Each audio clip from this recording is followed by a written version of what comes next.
for overachiever to just say yes, because you of course like you can do those things, but within the time frame it gives you a lot of stress because you cannot just work all the time.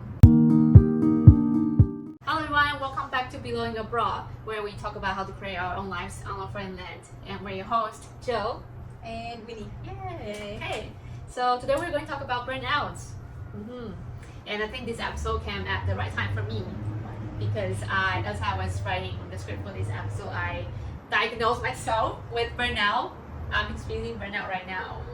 That's very similar to how I feel. I feel like something is coming on to me, and I was like, okay, we have to talk about this. So, what was your diagnosis process like? What did you find out? I found out by looking through my journal. I had a habit of journaling down my troubled thoughts, and I usually have three main symptoms when I'm experiencing burnout. The first one is mental exhaustion. So I'll become way less productive in everything I do. I'll get distracted a lot, but couldn't focus on anything. And second, I lost interest in lots of things that I used to like. And the second one is I will get triggered easily. For example, I'll feel very just like upset about small things that is not going the way I wanted.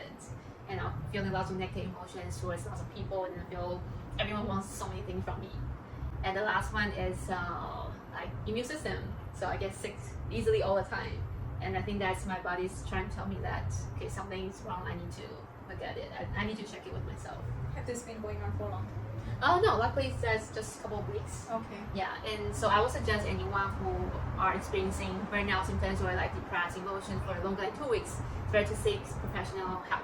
That's true. I think having early detection and also early treatment is important to prevent the spread of burning out into our life, because it can really it can really change our normal into like a very, very bad, progressively bad state. Yeah, and eventually we may go into this autopilot of living a burnout life without even noticing it. That's true. Yeah. Do you have any burnout right now? Coming down to you? So usually I would reflect on my most productive state, in which I would have really high level of energy. I would have really high excitement when I go to the job and really strong motivation when I do something. So anytime that I feel like, okay, these three categories or areas are really low, then I would realize something is going wrong. But in the past, I used to be like a really stubborn person.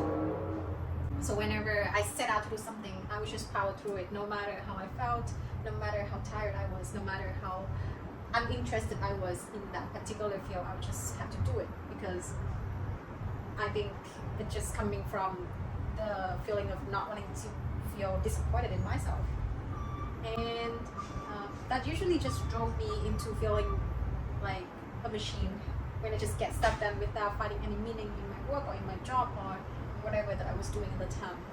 Another toxic trait that I have with that is to think that if I was not productive, that equates to me being very lazy. So same thing. I cannot justify why I'm not doing the good things in my life, especially when I feel like I should be content with the job that I have. I should be content with the life that I have here. So it's just like my mentality towards burning out is just not very healthy, and it usually just depletes my energy at the end of the day. Well, it's possible that we still feel some negative emotions even though we're doing the things we like. It's not possible to love everything we do.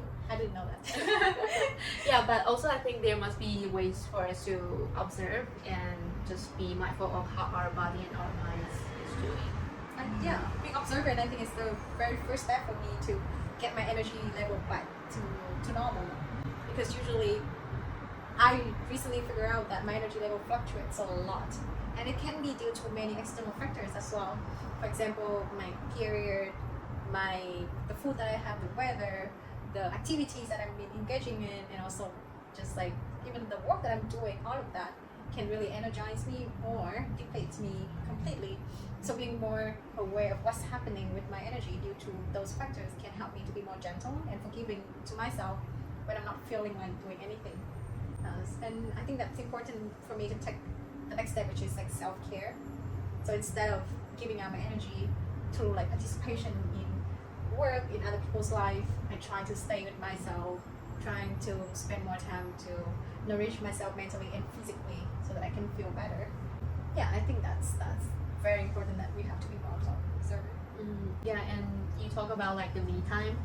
I think me time comes from a good healthy boundary because usually what starts my burnout will start with me saying yes to many things. I won't have any boundaries based on my current capacity. So I'll say yes and I'll like overcommit to things I couldn't realistically finish.